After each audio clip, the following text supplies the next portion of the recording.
मैं हूं रवि तिवारी और आप देखना शुरू कर चुके हैं लोकल टीवी। आपको बताना चाहूंगा कि देवभोग नगर पंचायत के आश्रित ग्राम झाराबहाल से इस वक्त की एक दुखद खबर निकलकर सामने आ रही है। मैं आपको बताना चाहूंगा, झाराबहाल के वरिष्ठ नागरिक जिनकी उम्र लगभग 45 साल के आसपास थी, सत्यनारायण यदू जी, जिंदगी और मौत के बीच जंग लड़ते लड़ते आखिरकार अपनी जिंदगी के जंग को हार गए और आज 15 दिनों के बाद उन्होंने अपने जिंदगी को अलविदा कह दिया। आपको बताना चाहूंगा कि आज से 15 दिन पहले लोकल टीवी ने एक रिपोर्ट दिखाया था। लोकल टीवी की टीम झाराबहाल से करीब आधे किलोमीटर दूर पहुंची थी और हमने बताया था कि देर शाम को करीब 6:30 से 6:30 बजे का समय होता है।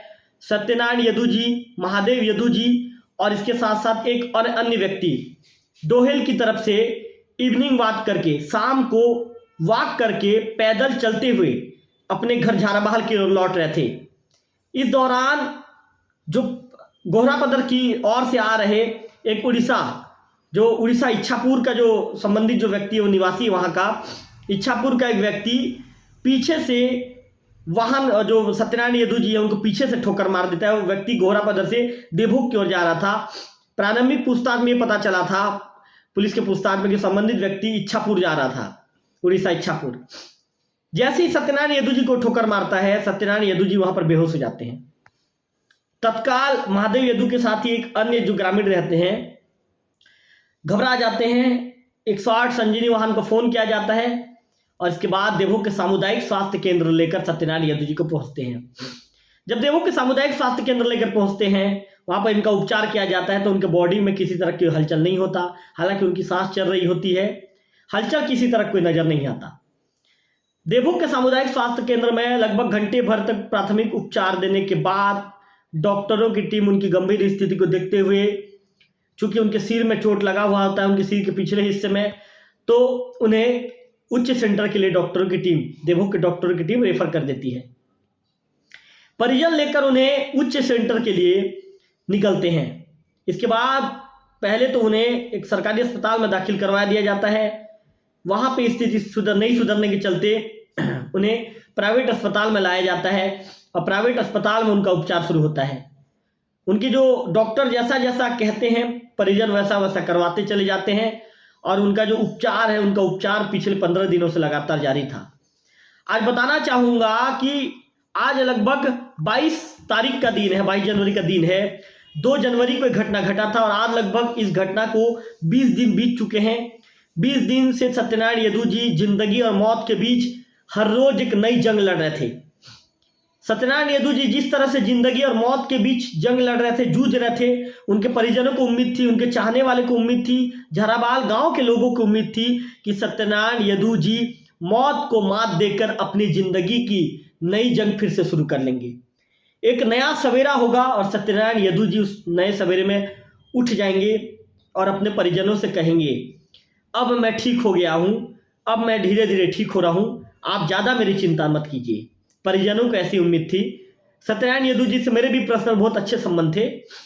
जब भी मुझे मिला करते थे, पहले नमस्कार से वो संबोधित किया करते थे और उनका व्यवहार बहुत अच्छा था। एकदम सरल, मृदुभाषी, सौम्य व्यवहार के सत्यनारायण यदू जी के जाने के बाद हर कोई झाराबहाल का व्यक्ति दुखी है।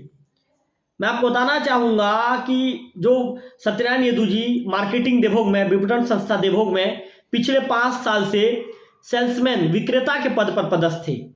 सत्यनारायण यदू जी की जहां जहां पोस्टिंग रही, उन्होंने उस गांव में लोगों के साथ मधुर और आत्मीय संबंध स्थापित कर लिया। आपको बताना चाहूंगा कि मार्केटिंग के जो मैनेजर हैं AN सिंह, अश्वनाथ सिंह के साथ ही जो लीड के प्रभारी हैं विकास उपाध्याय जी ने भी नम आंखों से सत्यनारायण यदू जी को श्रद्धांजलि व्यक्त किया है।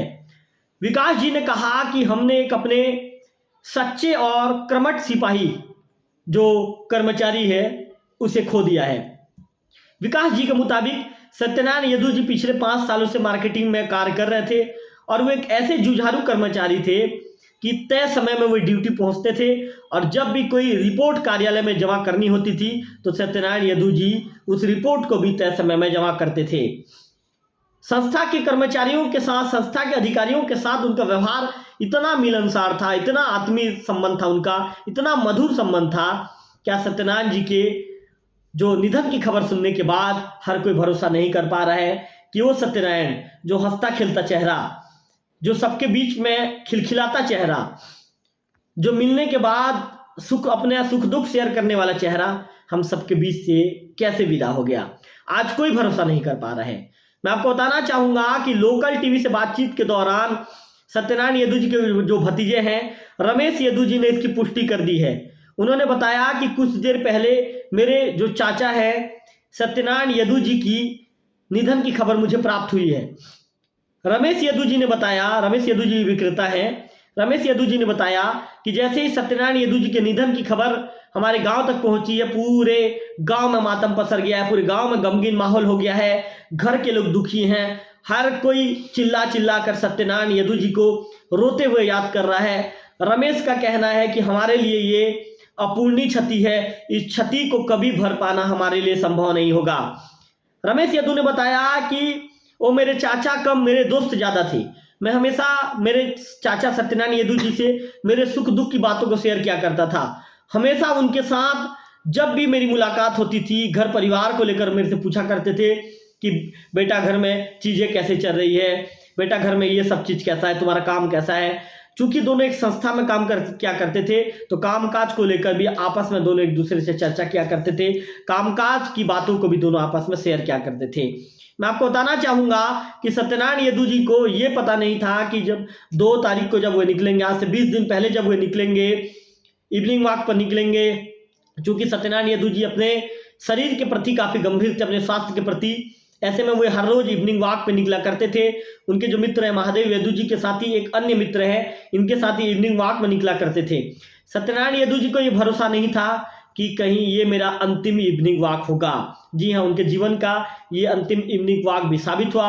और सत्यनारायण यदु जी जहां घटना स्थल पर जब बेहोश हुए तो इसके बाद उनका जो होश है, उनके होश कभी भी नहीं आया।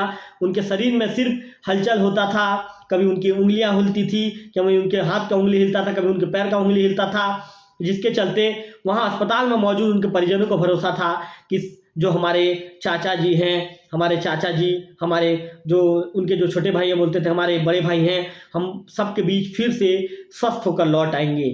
लेकिन सभी की उम्मीदों पर पानी फिर गया और अंततः सत्यनारायण यदु जी जिंदगी और मौत के बीच लड़ते हुए, संघर्ष करते हुए आज अपनी जंग हार गए। लोकल टीवी परिवार की तरफ से भी हम सत्यनारायण यदु जी को विनम्र श्रद्धांजलि व्यक्त करते हैं। निश्चित तौर पर हमने झारावाल के एक ऐसे व्यक्तित्व को खो दिया है जिस व्यक्तित्व की चर्चा सबके बीच होती है, जिस व्यक्तित्व के जाने से आज गांव का हर कोई व्यक्ति दुखी है, उस व्यक्तित्व को हमने खो दिया। जो व्यक्तित्व लोगों के बीच जब भी आता था, यदि कोई व्यक्ति परेशान भी रहता था तो उसके साथ उसकी परेशानियों को बांटने के लिए ऐसा बातचीत किया करता था कि व्यक्ति उनके साथ जब भी अपनी परेशानी को शेयर किया करते थे तो लोग भी कहते थे कि अब मुझे कहीं ना कहीं मेरी परेशानियों में थोड़ी सी कमी आई है, मुझे ऐसा फील हो रहा है, लोग भी कहा करते थे। हम लोकल टीवी परिवार की तरफ से, पूरे क्षेत्रवासियों की तरफ से हम भी सत्यनारायण यदु जी को अश्रुपूरी श्रद्धांजलि व्यक्त करते हैं।